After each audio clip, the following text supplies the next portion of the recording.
Welcome back, everyone. It's middays. We're live in the Element Wealth studio. We welcome to the program now the Executive Director of the Mississippi Department of Transportation, Brad White.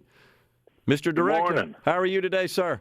I'm well. I hope y'all are. We are, and I know it's been a very, very active couple of days here for you, your great team, your department. Give us the latest on the road situation.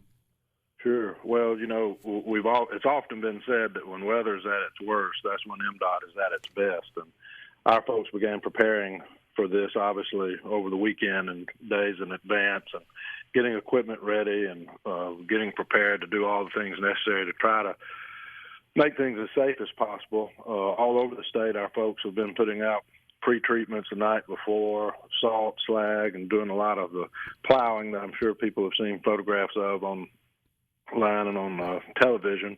Right now, we've got out of our 82 counties at least 76 that have reports of severe, ice on roadways and bridges, even as far south as Harrison and Hancock County, where I-10 and I-110 have been impacted by that. So it's one of those situations that if you don't need to be out on the road, I would encourage you to stay out. To my knowledge, all of our interstates and highways are pretty much open for essential traffic to be able to get through. But the fact of the matter is that we had a lot of bad weather, and it's just not warmed up enough for anything to thaw out. Yeah. But I would be remiss if I didn't take a moment to really brag on our people. Our folks were up and out until probably 3:30 yesterday morning, preparing the roadways, doing the plowing and the pushing, clearing off of the roads as best they can. Many of them slept in our maintenance barn, so at daylight they could get up and get back on the equipment and get back out there and start back again doing that. And now that's kind of the case all over the state, where we've got our men and women out doing a lot of things, and it reminds me when I've heard Governor Barber talk about Katrina. And after Katrina came through and the National Guard and all of the first responders were on their way to the coast, he pointed out that it was MDOT maintenance crews that were leading the way, clearing out 49 highways so all the first responders could get down. And this is kind of our moment to shine, and I'm really proud of our folks for the great work they've done and being out in pretty bad weather and in dangerous situations, trying to make things as best they can. Yeah, no doubt. I also wanted to just point out, Brad, that I have seen lots of communication on social media from you personally, from MDOT as well, really going out of your way on a regular basis to inform the motoring public in Mississippi of road conditions and, of course, activities and mobilization by the department there just to keep things rolling. I do appreciate that. It's very valuable. Well, thank you for saying that. I mean, to make good decisions, you got to have good information. Right. And I would encourage everybody that hasn't to download the MDOT Traffic app or to look at mdottraffic.com. You can always stay up to speed, and we try to keep that updated, like you mentioned, with the latest as possible. Our state maintenance department, we have our emergency operations center set up, a crisis call center, where we're also trying to help maintain all the calls we're getting in and information from the public around the state that would point out some things that maybe we've missed because of our crews aren't quite the size that we would need them to be or would like for them to be. To be everywhere, but our folks are doing a good job of staying in front of it. And but right now is no time to be out joyriding, because I don't think we're expected to get above freezing until sometime tomorrow morning. Yeah, that is the forecast indeed. So give us kind of a picture of what the state's roads are like, I guess, from the north all the way through the central and the south. Obviously, I would expect it's worse in the north and maybe improves as we head south. Where's kind of the cutoff point there? Well, like I said, the last report I've got, we've got a minimum of 76 counties that has experienced this. Okay. I mean, there's segments of interstate on the coast where we've got bridges like on 110. I believe it was northbound lanes that has been closed for a while anyway due to the ice that was forming there, section of I-10 as well. So it's kind of all over the state. If you get over into the Delta and a lot of the areas west of 55, you've got some of the same situation here in central Mississippi. Okay. If you're traveling on the interstates and all, you can, and you're in a good vehicle, you might be able to make it safely, but as soon as you get off of that main thoroughfare, the roadways are slick, and also I think everyone should use extreme caution. But no, you're right. I mean, this obviously came into the state on the northern part of Mississippi at the beginning, so areas across North Mississippi were impacted first. And are still dealing with that. But, I mean, it didn't take long for the rest of the state to be impacted to the point that people should use extreme caution if they have to get out.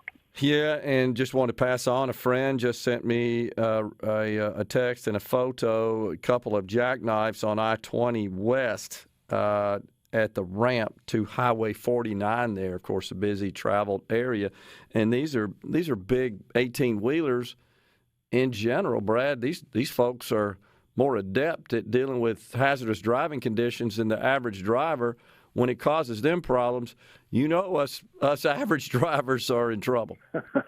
That's right. And, a lot of times you can look at a roadway and think you see the pavement, but that's the nature of different types of ice that are out there. So, looks can be deceiving, and I think we have a lot of drivers that when they look out, they think, well, I can make it through that until they get on it. I think we've experienced a lot of that there at the on-ramp off of 55, but on to Lakeland Drive there at St. Dominic's. There's been a lot of vehicles that were having some trouble with traction there and other spots just here in central Mississippi. So this has not been an issue that's been contained in North Mississippi at all. I mean, you get down to southwest Mississippi, the Mississippi River Bridge at Natchez, was icing over, and our folks were doing all they could to keep a lane open to where essential personnel and traffic could get through. Yeah. But again, it's not meant for everybody to be out just looking at the sites right now. Brad, what kind of assets does MDOT have to deal with these conditions to kind of correct the conditions on the road so they're travelable?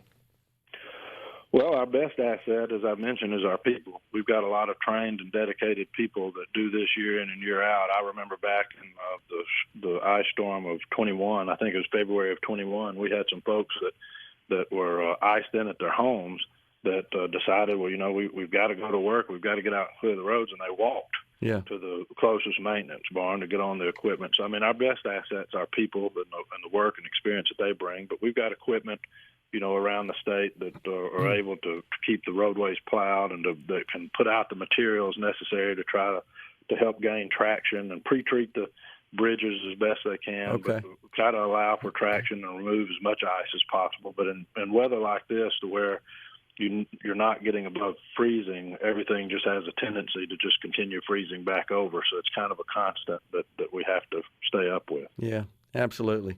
Well, we'll let you go, but we certainly do appreciate your diligence and your attention to this, and especially the fine people that work for the Mississippi Department of Transportation and sharing that story about them spending the night so they can be ready to mobilize and go to work to clear the roads. Man, we really appreciate that. That's great, Brad. They're fine folks, and I can tell you they're not getting rich doing it either. So we absolutely appreciate it.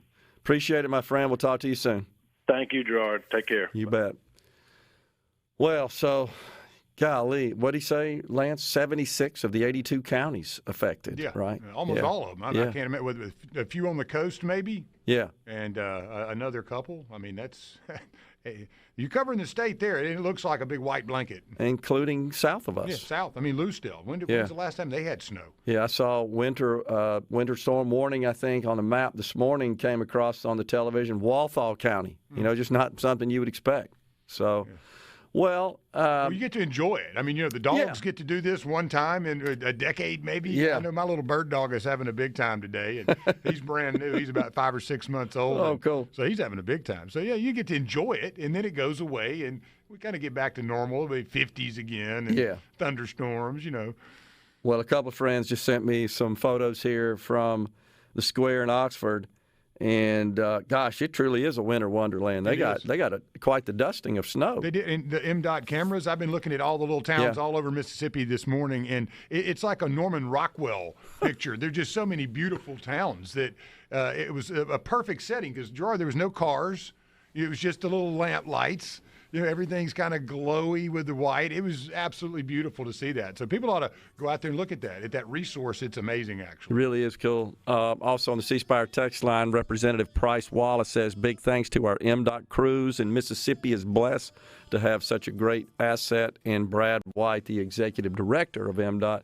Agree there, Representative Wallace. Man, we're blessed indeed in that respect. Also, folks, the governor announced